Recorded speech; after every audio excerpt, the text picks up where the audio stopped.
All right, ladies and gentlemen, you are locked on Falcons. I'm your host, Aaron Freeman, and today I am joined by Allen Strk, a contributor to the Falcoholic. We're going to be talking about this Week 14 matchup between the Falcons and Panthers, as well as answering some of your listener questions. You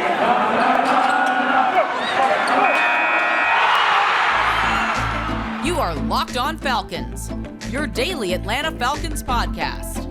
Part of the Locked On Podcast Network, your team every day.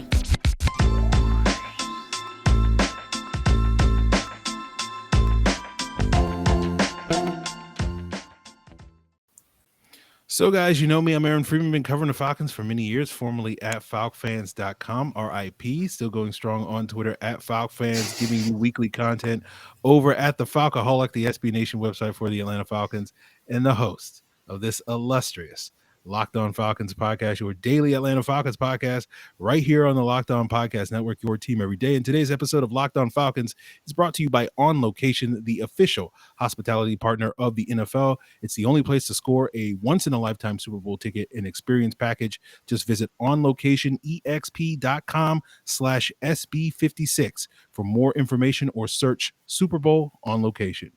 So, guys, as we get into today's Locked On Falcons, and I want to say before we do that, to thank you for making Locked On Falcons your first listen each and every day. Of course, Locked On Falcons is free and available on a variety of podcast platforms, including Apple, Odyssey, Google, and Spotify, as well as free and available now on YouTube.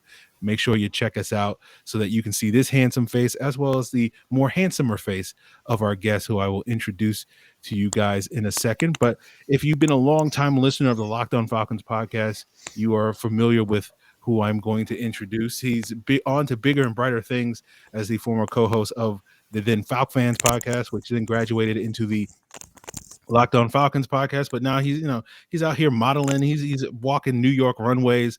But today he is with us to talk about this Week 14 matchup as well as some other things. I am, of course, talking about none other than Allen Strk. Welcome to the show, Allen. Look, it's 2021. Who thought we would be talking about a game between the Falcons and Panthers where Cam Newton was a starting quarterback? Yeah, it seemed like that was a ship that had sailed many years ago, and we are back at it. And with that being said, let's jump into this game. I know one of the topics that you wanted to approach in this game was sort of how the front seven deals with potentially Cam Newton as well as the running game. I guess, do you expecting to see a lot of Cam on the ground? Do you expect it to be similar sort of to what we saw the last time the Falcons were playing the Panthers, where they gashed them for 200 plus yards? We saw Sam Darnold, cook them several times in that game with scrambles and QB sneaks. Such a novel idea, QB sneak. I never see it in Atlanta, but every other team seems to run it a bunch. But where are you at sort of with this matchup in the front for the Falcons defense? Because you look at the first matchup, and to me, that was a difference maker. Carolina controlled the clock. They just dominated the line in the trenches. And it was just the front seven. Like, I can't remember any notable performances from that first game. Like, to me, they just got completely bullied.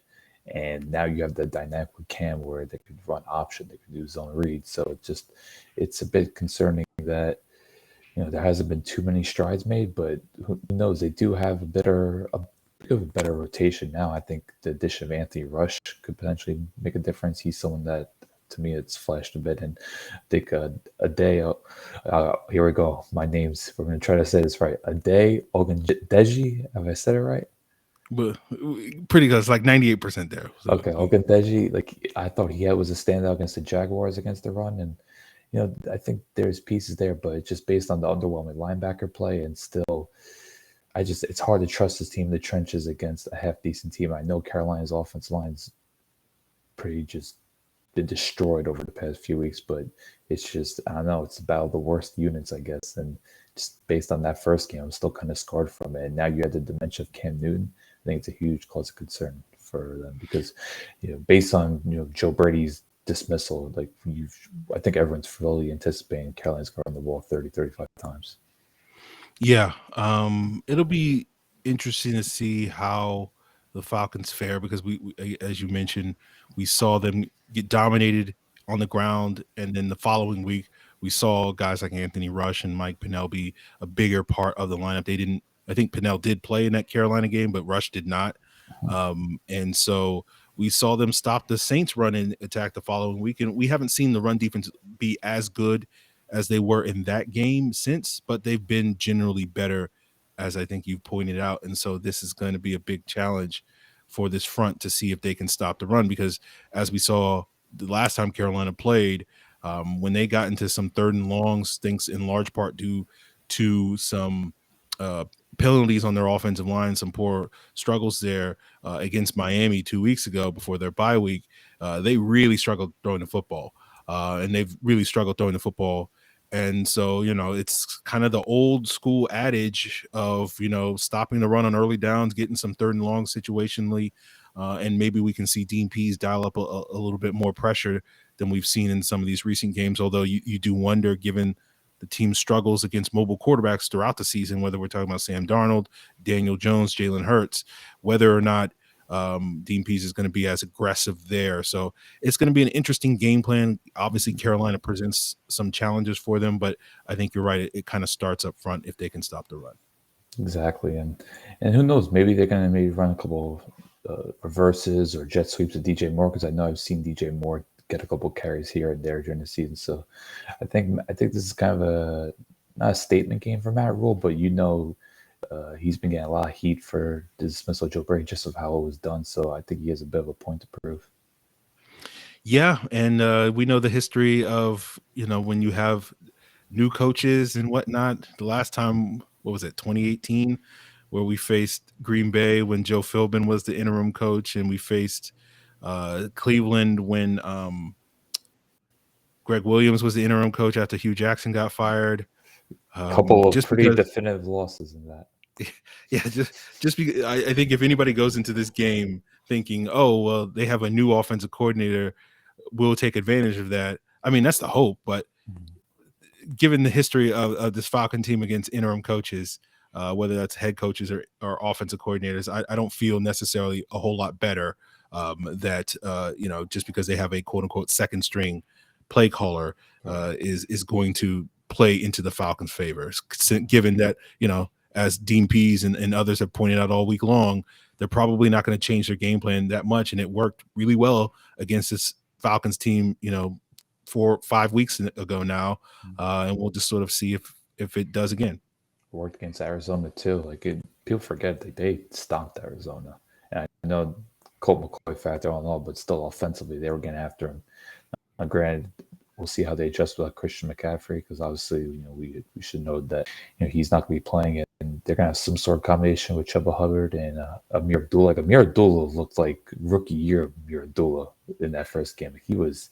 They ran, I think it was like an option route where he got, I think it was Deion Jones. He got in bed. So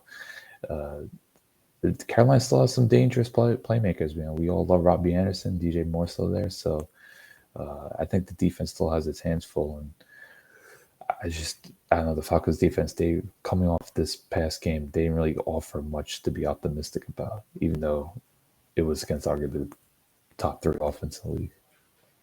Yeah, that's true. That's true. So we will continue this conversation about this Week 14 matchup between the Falcons and Panthers here with Allen Strk, flipping sides and talking a little bit more about the Falcons' offensive line. Allen talking about the defense not impressing last week against Tampa Bay. Well, we know the offensive line did not do their job last week against Tampa Bay, and we'll get more into that and what we expect to see from this team up front against another formidable pass rush in Carolina coming up on today's Locked On Falcons. Now, I'm sure many of you guys had aspirations and dreams of seeing your beloved Atlanta Falcons play in the Super Bowl this year, but while that's not completely out of the realm of possibilities, those chances are dwindling by the day. But that doesn't mean that your chances of checking out Super Bowl 56 at SoFi, which is less than 100 days away, are dwindling, because On Location, the official hospitality partner of the NFL, is the only place to score a once-in-a-lifetime Super Bowl ticket and experience package.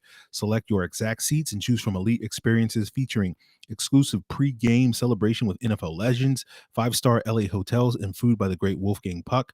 Visit onlocationexp.com/SB56 for more information, or search Super Bowl On Location. That's On Location, betexp.com/SB56 or search Super Bowl on location for more info. This holiday season, why not grab a protein bar that tastes just like a candy? In fact, tastes even better than a candy bar. If you don't know what I'm talking about Built Bars, the best tasting protein bar in the market. They're rich with decadent flavor, covered in chocolate, but they're healthy too.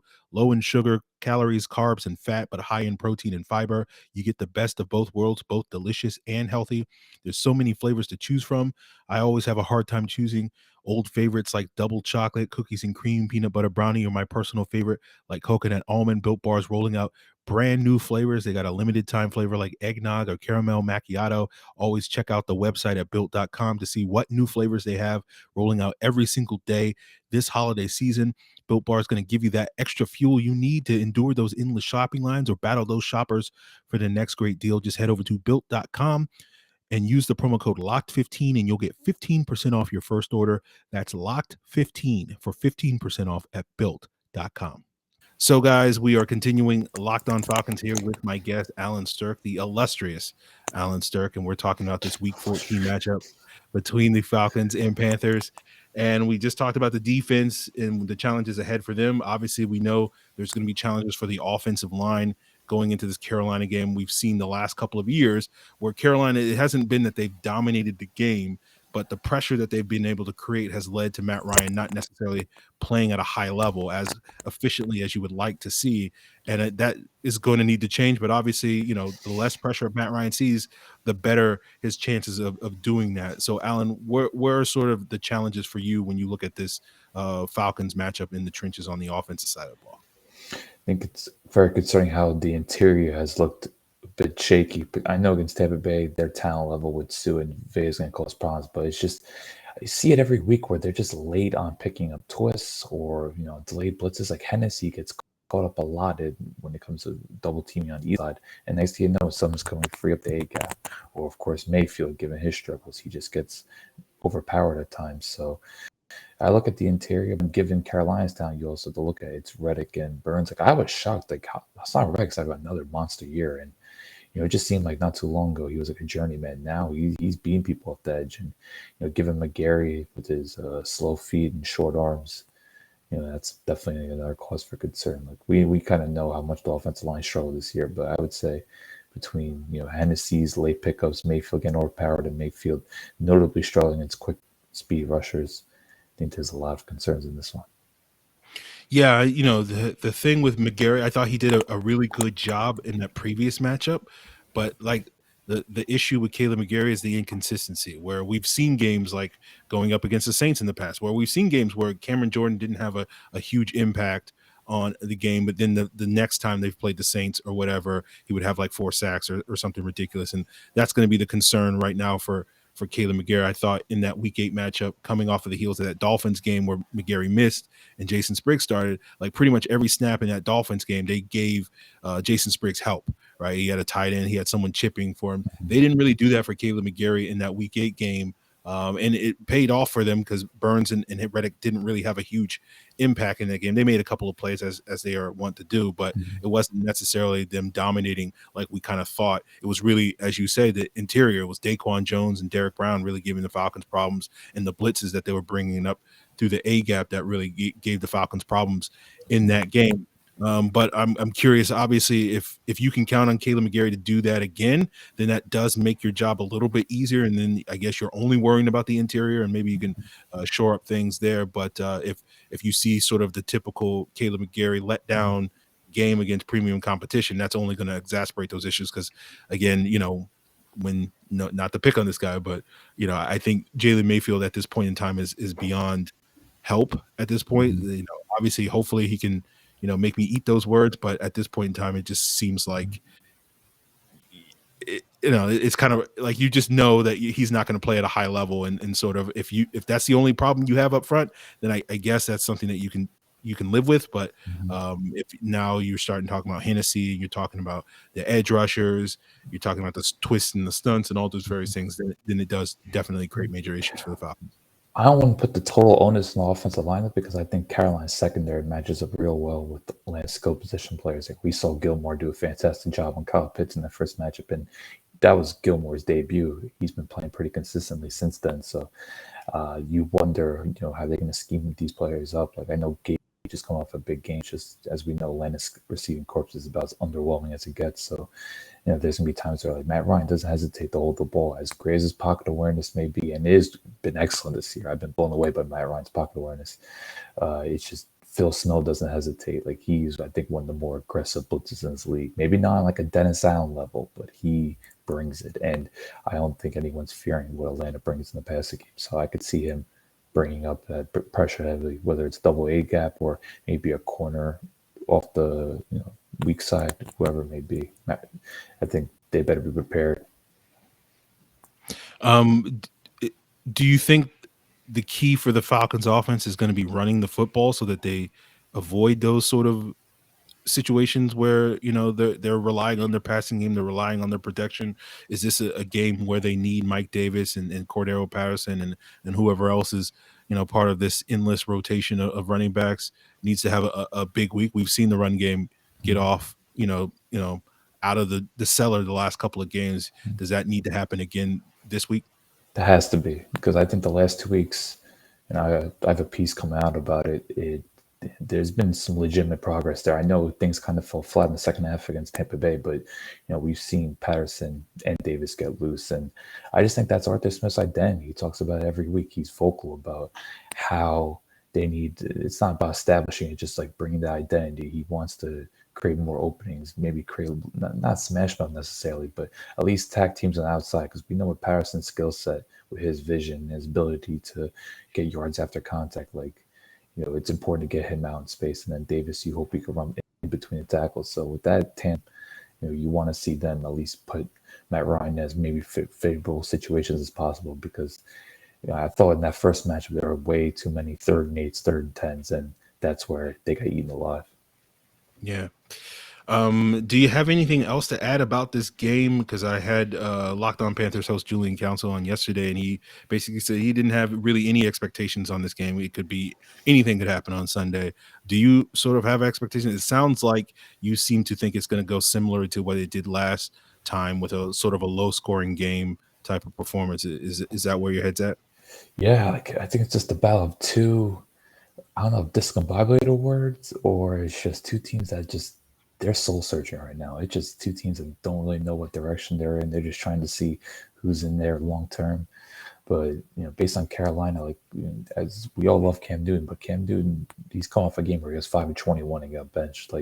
It wouldn't be a total shocker if Cam starts throwing up a couple ducks and things getting all of a frenzy. But I think that's one of the biggest keys, if you want to look at it, is Atlanta needs to win that turnover battle, get a couple of turnovers, and try to control time possession. I think this is the type of game where both teams are going to want to control the clock, and ultimately, I think whoever does that probably wins it, just based on both teams' inability to generate huge explosive passing plays. Yeah, we'll see what happens. If it's a close game going into the fourth quarter, given that the Falcons have won a number of those games this season, which is a welcome change from previous years, where it always seemed like anytime it was close going to the fourth quarter, you knew how it was going to end. Quarter, baby.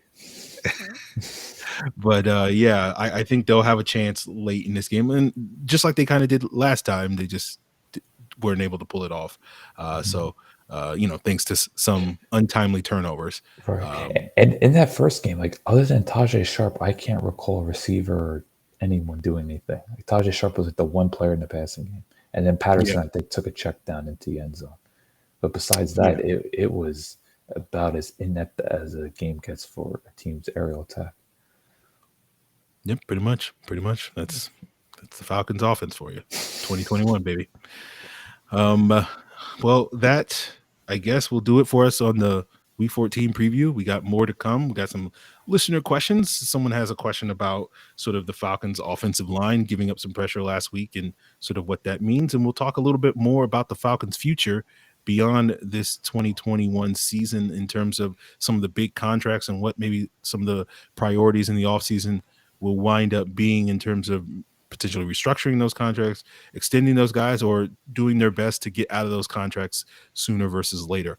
So we'll get into all of that as we continue today's Locked On Falcons. But before we do, I know that you guys make Locked On Falcons your first listen each and every day, and I always have recommendations for what your second listen should be. And of course, you should check out any of the local Atlanta/Georgia shows. Of course, that's Locked On Braves, Locked On Hawks, Locked On Bulldogs. You can find them all on the same platforms. You can find Locked On Falcons, including Apple, Odyssey, Google, and Spotify. And of course, Locked On Braves and Locked On Bulldogs are also free and available on YouTube. So make sure you go subscribe to those channels the minute you stop watching here this illustrious Locked On Falcons show. Shout out Brad Rowland. There you go. So we're in the holiday season, and maybe you're like me, you're constantly struggling to find that perfect gift for friends and loved ones. I know every year, me and my family, we do a white elephant gift exchange, and I'm always struggling to find that perfect gift. Well, I think my struggles are now over now that I've discovered Stance Apparel. Founded in 2009, Stance Apparel represents a radical reinvention of socks, underwear, and active apparel with a sharp focus on comfort, quality, and creativity. Stance brings you an atypical aesthetic alongside some of pop culture's hottest collaborators for the ultimate in style and self-expression, because everything you wear should be a direct extension of who you are and how you feel. Stance has everything from socks, t-shirts, hoodies, shorts, underwear, hats, beanies, and even stylish face masks that you might want to grab this holiday season before Omicron comes for us all. Stance believes that the perfect fit matters more than fitting in. Those that feel good do good. So go see for yourself. Head over to stance.com and you can get 15% off your first purchase by using the promo code Locked On. That's stance.com, STANCE.com, and that promo code Locked On at checkout for 15% off your first purchase. So, guys, we are continuing today's Locked On Falcons here with Allen Strk, wrapping things up, getting to some questions that I did not get to on Wednesday's Q&A All 22 review. I really wanted to focus a lot on the Falcons' coverages and pass rush or lack thereof in that Tampa Bay game, and talk a little bit about the schematic differences between Dean Pease and Raheem Morris. And that didn't leave a lot of time to answer all the great questions that you guys sent in. So I figured, I could bring Allen on here to answer some of these questions, and basically he had his choice of some of the more the topics that he thought were, I guess he was most opinionated about. So we'll get into the first one. It comes from James Long at James Long GSU. I wonder if that's Georgia State or Georgia Southern. I probably just pissed off half the state of Georgia by being confused by that. But his question is the 38% pressure rating that you were talking about on Tuesday's episode. Does that include a run-heavy first half or at least first quarter when the Bucs were more wary to pressure on passing plays due to the success of the early run? Would that pressure rating go up significantly without the first half passes taken into account? So, Allen, where do you stand on that? I actually was curious about your response because I'm fascinated by his question. I was actually wanting to see what you said first before going ahead. Okay. Well, the 38% it's not referring to like the Bucs blitzing or anything. It's just basically all the passing snaps that the Falcons had, passing situations, dropbacks that Matt Ryan had. The Bucs were able to get pressure on about 38% of those. So it does take into account the first half passes, even when the Bucs were when the Falcons were run heavy. But I think what you may be alluding to, James, is that if we're not just like the way that PFF's data is treating every play as even, but the thing that's notable about the Tampa game was that in the fourth quarter, and I mentioned this, I think, on Tuesday's episode, that when the Falcons got behind going into the fourth quarter down 10 points and got into pass heavy mode on that drive that we all vilify for Arthur Smith's choice of play call on that 3rd and 2 and then punting on 4th and 12, that drive where the Falcons were getting in straight drop back passing game, the Bucs were basically able to get pressure on every single snap. So once they were able to get in a situation where they were able to pin their ears back, they were able to get basically, I don't know if it was 100%, but like 80% pressure at that point in time. So if you're alluding to the 38% not being a fair and accurate portrait of how much pressure the Bucs were able to get later in the game when the situation had changed, yeah, you're kind of in the right place. Because they were running a lot more empty sets in the second half, and you just look at the personnel. It's like, okay, Tampa Bay's going to have success, especially given that, I don't think Todd Bowles had much respect for the offense. He's just like, we're just going to bring pressure everywhere. And like Joe Tyron in particular, like they were utilizing him in a variety of different ways, and he was whooping Mayfield a couple of times. So it's not surprised to see those totals so high. And I guess that's just when you're down against a team that good that knows as a plethora of talent up front, those totals are going to be high. It's kind of crazy the difference between the first half and the second half, but it's to be expected given the negative game script. Yeah, I don't know the numbers off the top of my head how often the Bucks blitz, but it was probably lower than what Todd Bowles is used to doing, because typically in past games we've seen Devin White bring a lot of pressure up the middle, and they didn't really have to do that just because of how much Sue and Vea were and others were really kicking the tail of the Falcons interior even line. We talk about Jalen Mayfield. We know that. We know Drew Dolman struggled in the first half of that game when he was in, and Chris Lindstrom had the worst game of his season against this front, where we've seen Lindstrom in the handful of games that he's had where he's been struggled. It's been against bigger, more powerful players like Akeem Hicks last year, Chris Jones last year, and then of course Ndamukong Suh and Vita Vea also fit into that category. So they didn't really have to bring the blitz because they could get reliable pressure with Ford just on the interior guys alone.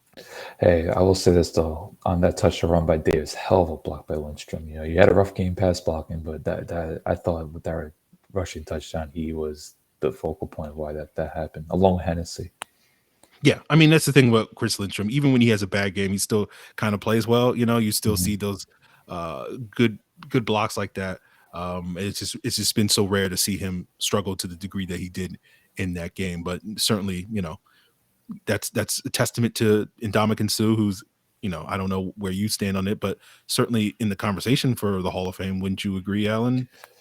Yeah, he's put up quite the resume, because I thought he was done about 2-3 years ago, but it seemed like going to Tampa Bay has been like a rebirth for him, and he's still someone that could just completely annihilate someone. Like, he just possesses that power. Like, you see it, he just throws people around. So yeah, no doubt about it. I don't know, his resume over a decade now, you got to tip your cap to it.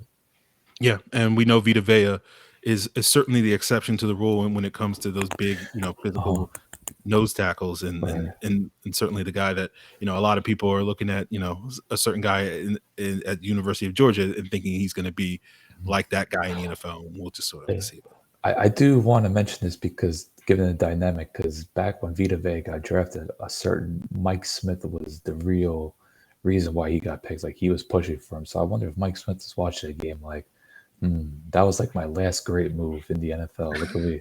Everyone wanted me to pick Derwin James. And now, granted, Derwin James probably would have been more valuable, but there's no denying. Like, I don't think there's been a nose tackle this dominant Snacks Harrison. But then again, Snacks Harrison was never that great of a pass rusher to me. Like, Vita Vea makes things happen as a pass rusher. So to me, I think Vita Vea could even surpass Damon Harrison. Yeah, when we talk about dominant pass or nose tackles over the last decades, it's Poe, it's Snacks, and it's Vea, right? Those are the three guys, and unfortunately for Poe, his back issues prevented him from basically being that dominant player once he left Kansas City. Yeah, like putting together a real body of work. Like, to me, Harrison, he had 3-4 All-Pro seasons. Vea's had second or maybe even third at this point.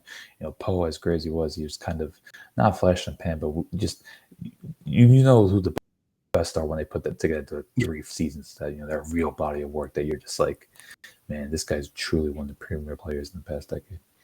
Yeah. So high bar for Jordan Davis to have to hit if and when he becomes an NFL player. I know you're just looking forward to that draft talk where you just rile up all those Georgia fans. You like to piss off 45% of your fan base. It's what I do here, and now being on YouTube, it's even better because I can just get in the comments and give the heat right back. So we will leave that question there, and we'll get to our last question. It comes from Jeremy at Jeremy95281709. He says, Aaron, in your professional opinion, do you think, regardless of how the season ends, do you think we should try to trade or somehow get out of these big contract players that we currently have to make room for younger players, free agency, and in the draft, or should we hold on to them at least one more year? So, Alan, in your professional opinion, what are you thought? Oh, man, we're professionals. Look at that. This might be a bit controversial, but I'm starting to ponder the possibility of trading Jake Matthews. Okay. See, now for me, when I look at the big contracts, there's 5 players, right, that we're talking about. We're talking about Matt Ryan, Grady, Jarrett, Jake Matthews, Deion Jones, and Calvin Ridley, right? Yes. I feel like Matt Ryan and Jake Matthews are basically just going to get restructured next year and then basically be given one more year in 2022. And beyond that, the Falcons will have the flexibility if they just restructure those guys to get out of those contracts in 2023 if things don't go right for them in 2022. To me, the big question is going to be what happens with Grady Jarrett, Deion Jones, and Calvin Ridley. Now, I'm leaning that Deion Jones is probably going to get traded. I've been saying this since March, that if he doesn't have a big year in 2021, and he's not having a big year in 2021, that the chances are that pretty high that the Falcons are probably going to wind up trading him.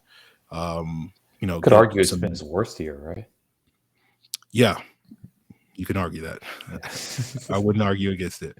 Obviously, Calvin Ridley's situation is up in the air. They could certainly trade him. I'm assuming that he'll be back until we get word that something else changes. Unlike everybody else, I'm assuming that he has not played his last down in Atlanta. I mean, Grady Jarrett's the real toss up because like if you're in a situation with the Falcons are in, if you're all in on trying to make this team the best team it can be in 2022 to win the postseason and prevent this team from getting completely blown up in 2023, if they don't do a good job there, then you extend Grady Jarrett, but that's going to be, you're talking $20+ million easily on an extension. But if you're really more about a long-term rebuild, as we keep hearing mixed messages from fans and media and coaches and whatnot, then it does kind of make sense to trade Grady Jarrett if that's really what you're in it for. Because as much as I love Grady Jarrett, as much as I want him to be a Falcon for life, unless you're prepared to fork out the big money and continue to put this team in a situation, from a salary cap standpoint where they have these big monster contracts on the books, it kind of makes sense to, if that's the goal, to sort of move on from Grady Jarrett, get some draft capital alongside a potential Deion Jones trade. I'm imagining they can probably get a top 50 pick for Grady Jarrett, maybe a first round pick for Grady Jarrett. I'm imagining maybe like a third round pick for Deion Jones or whatever the case may be. So if you're really in this for the long term, then it seems like that's potentially one path that they can go. But I have no idea what the Falcons are going to do. Right. I don't want to call it ruthless, but it's just go trade Julio and Grady Jarrett back to back. It's like, man, that fan base, it just has to throw their hands in the air. Like, can we just get something? Like, because you're talking about two of the biggest fan favorites, besides, of course, the almighty Cordell Patterson. But you look at that contract and you just look how the defense is playing. It's like that. You could see why they kind of want to go maybe in another direction. Because look, maybe Jarrett statistically not having the finest year, but he's still disruptive and still someone that you could rely on that makes a difference. It's just a matter of, has he peaked already? And you have to look at your team long term at this point, because it is a true rebuilding job. Regardless of what Terry Fontenot says, this is a team that desperately just needs to gather picks and start hitting on them and just getting a strong new young nucleus in, because it's just a weird roster right now. So I would lean towards it, but I don't know. There's a part of me that wants to hold out hope that it doesn't happen, just because look, he is kind of like the heart and soul. But these are tough decisions that the front office has to make. This is part of what's like being in that position. Well, I mean, it is a situation where you talk about them trading Julio, and when we're talking about these five players, whether it's 2022, in the case of Grady Jarrett and Deion Jones, or in Calvin Ridley, it's possible that this year is their final year in Atlanta. And I think at this current trajectory, unless the 2022 Falcons can really make a big jump, I think there's a high probability that year will also be the last year of Matt Ryan and Jake Matthews here in Atlanta. So changes talking coming. about fan favorites. It's just one of those things where I think if they are rebuilding, these moves are coming. I don't think there's going to be, what is it, sacred cows. There was a word that Thomas Dimitroff used to say, that when there's no something, but I can't remember what it was. I wonder what Swift thinks of Ridley and Matthews, because I don't know if them two in particular are like ideal fits for what he wants to build. I don't know how. I think Matthews is a left tackle. I don't know if he's like the ideal player for him. Yeah, I mean, I understand it. Like Matthews is certainly not bringing it as a run blocker, but I don't think you can question his pass protection. I No, mean, he's been very efficient there. Absolutely. yeah, he's just and when you're having the problems that the Falcons are having from a pass protection standpoint, getting rid of that guy who's Oof. basically the only reason why your left side is not like the worst left side of any team in the NFL. It feels like a tall order, but Sure. you, And then, do you sorry. expect tackle to be a priority for them? There's so many priorities. I could see it, yeah. Because I don't know. I see McGarry as a guard going forward. I just don't see McGarry as a long-term solution at tackle. Well, I don't know if McGarry's going to be a long-term solution at guard, but we'll Look, see about that. we're trying to make things happen here because when you have that first round pick label, you're gonna get a lot of opportunities, as we all know. Like that first round label creates so much for you. Like you have probably an extra 2-3 years more than you probably should have, just based on being a first round pick. And we can insert plenty of names that fit that label. Yeah, this is a Locked On Falcons is the proud sponsor of Caleb McGarry Island. The only place. Yeah, this is your guy. Yeah, he's not really my guy, but I just feel like he gets more heat than he deserves. But you know how I am. I only get fired up when fans overrate a player or underrate a player. True. It's just I think the issue with him also is that I think he makes mistakes in critical moments. I feel like when he makes mistakes, it's very glaring, or he gets whooped. Like he doesn't get just kind of beat; he just gets completely beat at the line of scrimmage, and it's just like, oh, you again. But and I just want to mention Ridley because we were talking about this in late September about how they were kind of utilizing him a lot in breaking routes and digs, and I just wonder, does Arthur Smith kind of want a bigger wide receiver to be the number one in his offense? Like, does he look at Ridley and be like, I don't know if he's really the answer for me here because he can't do certain things? Because it's clear that there are times this year he just couldn't make plays in traffic, or he just couldn't handle taking that punishment across the field. And look, I know some of those hits were just soul crushing, like those were big hits, but it's just, you look at the way Arthur Smith structuring his offense, this is what he wants, and I'm not sure Ridley could fulfill that. So that's why I kind of wonder about Ridley and Matthews, because I think Arthur Smith's pretty dead on about what he wants to build with his identity, and I don't think of course you got to be flexible, but at the same time we're talking about huge positions here. We're talking about number one wide receiver. We're talking about left tackle, and he knows this is like a long-term project. This isn't something that's going to be fixed within a year or two. Yeah, we'll see. I mean, all that when you were saying that, all that popped in my head is back in January when he talked about how he was going to adapt his offense to the players that are here, and it doesn't seem like he's done that. And so, is the conversation, this upcoming January going to be like, well, he needs a specific type of player to make his offense work, and it's just like it's a pretty far place. Pulled a 180, 12 months. I'm very impressed you remember that quote. I mean, like that's all he said. Every time he did a press conference, people asked him, like, how would you, adapt? You had Derrick Henry, you had this guy or that guy in Tennessee. How would you adapt that to Atlanta? And he was like, well, those guys aren't going to be here. I'm going to adapt to the players that we did. That was basically his one talking point that he had for like 3 months to start the offseason. So I remember it well. It's just, now we're here. Yeah, Koi hasn't fulfilled it. But we haven't really talked about Matt Ryan. I just feel like Matt Ryan's such a big talking point at this point. It's like, it is what it is. Like, I don't know. It's just, you have that conversation like every week at this point. And I don't know. I'm at the point where I genuinely feel bad for Matt Ryan. Like, you watch him, like he really is playing his heart out. Like, I'm still blown up. Like, I don't think there's been a year where I've been this impressed by Matt Ryan's pocket presence. Like, the way he's evaded pressure, it's like, wow. Imagine if he was 26 doing this. Okay. I can't imagine that because I saw him when he did it when he was 26. So yeah. I don't remember him being that good though when it came to like recognizing pressure and evading defensive linemen. Like to me, he just looks more elusive as he gets older, which I know is a bizarre thing to say, but I think maybe it just comes down to obviously being more instinctual, but could be just having a strong understanding of the game. Yeah, I mean it's true. He has gotten much better creating off structure plays and off platform plays, basically since 2016, he's been much better at that than he was early in his career. But I don't think he's as good at that today in 2021 as he was in like 16 and 17 and 18 in that. But you still see it. Was it last week or where he stepped up in the pocket and hit that Russell Gage for like a 20-yard throw? Yeah, it was like or whatever. It was like 3rd and 14. Yeah, it was this past game, and like, you just watched that Saints game when they beat the Saints. He made about 4 plays. It was just like Matt Ryan's really doing this thing. Yeah. So I don't know. Maybe he could go to Pittsburgh and do something there. I don't know why that just came to mind. Okay, we'll see.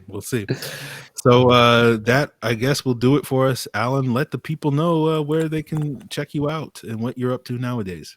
You find me on Twitter, Allen Strk. That's ALLENSTRK. I got a piece out talking about the Falcons' running game and how it's made some strides in the past 2 weeks. But, obviously it's only 2 games, so not going full fanfare here. Like, we're not thinking, okay, this team's going to build a running game like the Browns, but at least they're making strides. And I give a little love to Mike Davis, who I think is starting to make a couple plays here and there. Because to me, Mike Davis, the best thing he's doing this year is picking up blitzes. Like, to me, Mike Davis is phenomenal when it comes to picking up blocks.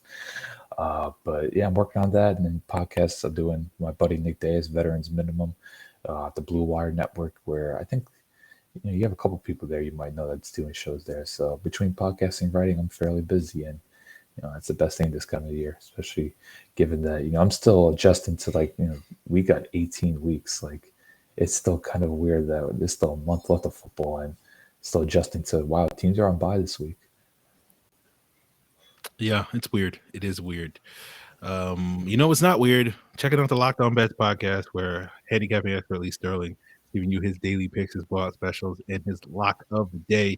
Lee has been killing it this season, so go check out Locked On Bets on whatever podcast platform you prefer, whether it's Apple, Odyssey, Google, or Spotify.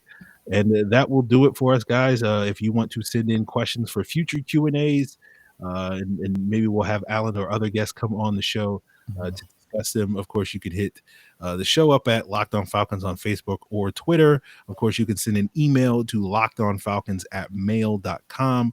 Or, of course, you can leave a comment here on Locked On Falcons YouTube channel. Guys, I appreciate you for tuning in. We'll be back, of course, on Sunday with a rapid reaction to whatever happens in this Panthers game.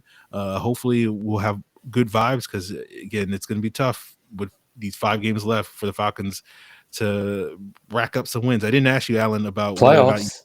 Whether you thought the Falcons were going to make the playoffs. I could probably guess what your answer is on that, but obviously this is kind of a must-win game, right? Yeah, absolutely. And, the stretch is kind of favorable. Like, you look at this game, you look at San Fran, Detroit, New Orleans. Like, they're winnable games here. Like, it's not like all doom and gloom. It's just they got to play a lot better. So yeah. I know that's kind of a basic thing to say, but like, the opportunity's there. It's there. It's just a matter of defense has to like get off the field on 3rd down, and passing game has to like generate something. So that's all I would say. And we've done. I think this might be the first podcast we haven't had any random player mentions. Are we gonna like shout out any? Like, do you have anybody in mind that you want to throw out here at the end? We got Falcons Panthers, so I don't know if he's that random of a name because he's still playing. But one of my favorite Falcons Panthers moments was when Corey Peters had the one-handed interception. So you know what?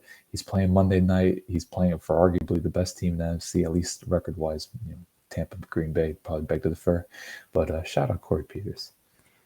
I've never forgiven Thomas Dimitroff for not paying Corey Peters and instead paying Paul Solia, your boy, and dirty money Tyson Jackson. Wait, weren't the other players involved in this? Yeah, I'm just saying that all season they spent all that money on those 2 guys, and then basically gave Corey Peters like a veteran minimum contract, right? Because he's coming off the Achilles tear. You know what I'm thinking of right now? I'm thinking of Vance Walker, and I was thinking like, here we go, more random names. I was thinking of Vance Walker, and like, shame on Thomas Dimitroff for having to extend the 1st rounder Pierre Jarrett, and total 1st round bias. There you go. Well, you got your random Falcon players on brand, baby. Yeah, so we will see what the Falcons do on Sunday. Maybe we'll be back here on Sunday evening talking rapid reaction stuff, being like, hey, the Falcons shut down the run. They were able to run the ball. They checked all the boxes that Alan and I were talking about today, and there will actually be some positivity and say maybe maybe this team might make the playoffs. So we'll see what happens Sunday evening. Appreciate you guys for tuning in. Have a great weekend. Till then.